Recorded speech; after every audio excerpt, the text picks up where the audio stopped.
USC lands a major recruit for 2026, but can they keep him?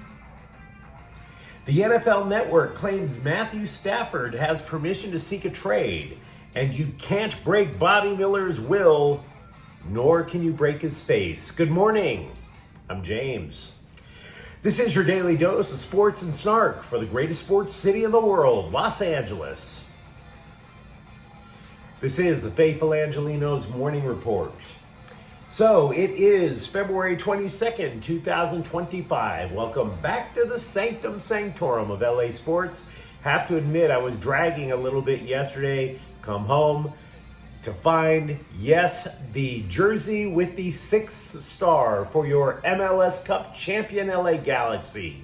And life is just a little bit better. So if you like being in the know about LA sports, clickety-clack the like button.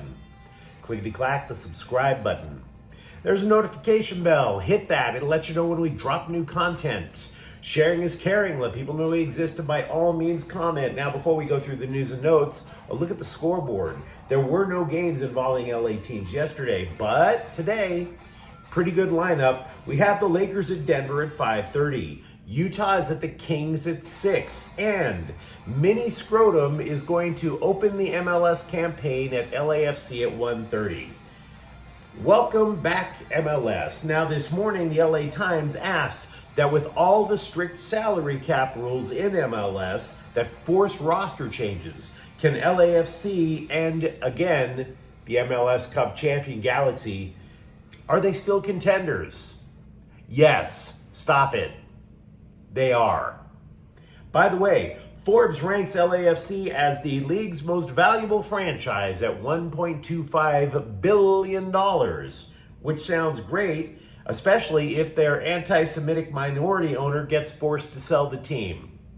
Who knew that racism could still be so popular in 2025? But let's get to the news. Just when people started to forget Lincoln Riley is a quarterback whisperer, he just flipped a 4-star top 100 quarterback recruit in the class of 2026.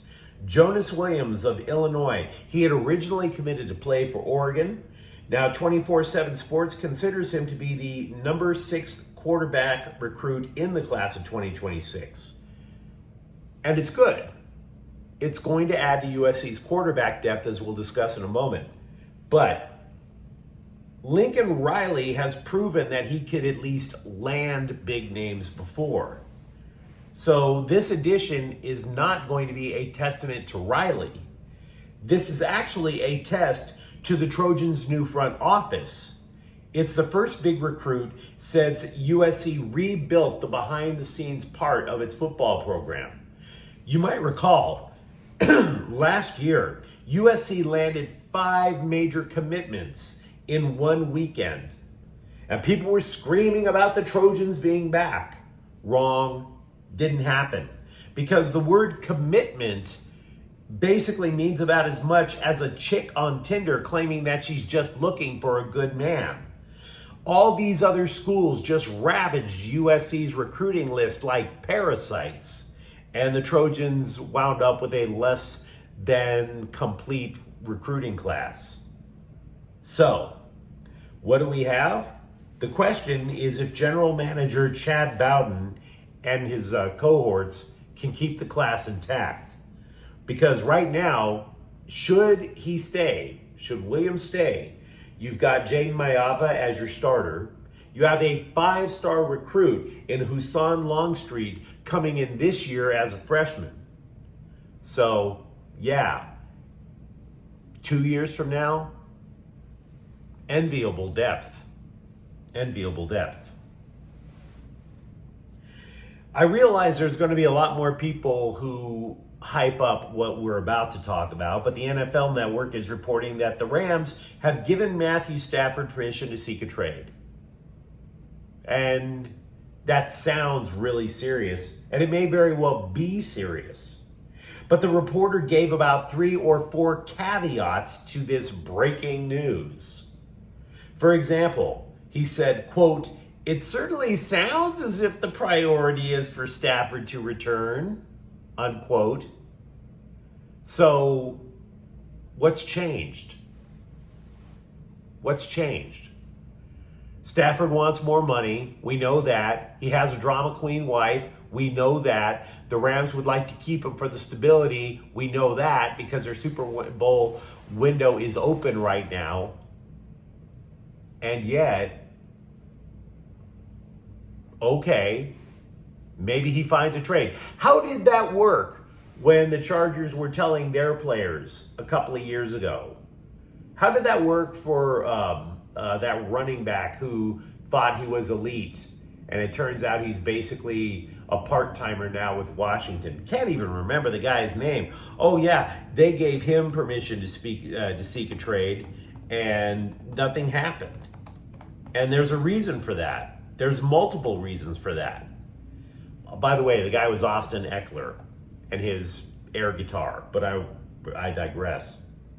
Look, Stafford is easily a top 10 quarterback at age 37, right? But here's the thing. You may want the money, but in order to walk away from the football, you have to be able to walk. All of the teams right now in the NFL that do not have a quarterback also do not have an offensive line. So if you want to leave with even more generational wealth than you already have, go ahead. You can leave. But you could also theoretically be leaving in a wheelchair as opposed to your own 2 feet. That kind of matters. Now, as for the Rams, there's no doubt that if Stafford does wind up landing a trade that the Rams would find palatable, remember, the Rams want a first-round pick in return. And there aren't too many teams that are willing to do that. Basically, what this suggests to me is the Rams think Sean McVay can turn anybody into a winning quarterback. And that might be true. It might be. Jared Goff never got off the bench when he was a rookie with the Rams, with Jeff Fisher, my apologies. Then McVay comes in and all of a sudden Jared Goff is the master of the play-action pass. Baker Mayfield was on his way to the XFL before Sean McVay got a hold of him. Meanwhile, Jimmy Garoppolo, remember him? The guy was a backup for the entire season, plays one game for the Rams, throws for 334 yards. So yeah, there's a lot of risk involved for the Rams, but they're the ones who want the return for Stafford. So if Stafford can find a way to get the Rams 1 or 2 big-time draft picks, maybe they think they can make Jimmy Garoppolo into a winner. If you want the money that bad and potentially blast out your spine for the rest of your life, be my guest. But I'm here to tell you, once again, the NFL Network added about a half a dozen caveats to that breaking news. So it doesn't really change a lot. Meanwhile, it's not just Rams coaches that get poached by opposing teams. Personnel exec James Gladstone has been hired by Jacksonville to work as their general manager. Gladstone had been the Rams' director of scouting strategy, whatever that actually means. The 34-year-old becomes the youngest general manager in the NFL.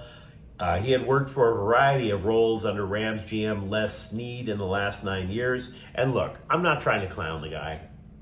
He deserves a lot of credit. If you're the director of scouting strategy, you were the one who basically went to Les Snead and said, look, you can really bank on these guys who I think can rebuild your defensive line after Aaron Donald retired. So yeah, props to him for it. He's also going to join former Rams offensive coordinator and new Jaguars coach Liam Cohen over in Florida.